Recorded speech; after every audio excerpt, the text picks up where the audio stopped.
Rahmat. Xush kelibsizlar. Rahmat. Men bu gazetaga birinchi kelishim, lekin imonim komil. Xivaga kelsa, albatta Farovon mehmonxonasida qoling, chunki servis, atmosfera 5 yulduzli. Aka menga mana bu narsa yoqyapti, bor qani. Va limonli. Lekin gostinitsani haqiqatdan yororishdi, bor. Ichkarisini qaranglar. Mana bu yerda mehmon qilishyapti. Lekin men bu joyga prosta jinni bo'ldim, bor.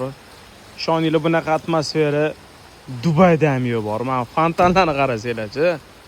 Sizlarga endi bitta xonasini ko'rsaman. Mana bu sanuzelar. Bu bir kishilik xona ekan. Qaranglar. Qanaqa katta, bor. Lekin bu balkonidan bitta chiqsanglar, mana bu atmosferani qaranglar. Haqiqatan gostinitsani jinnisi ekan lekin.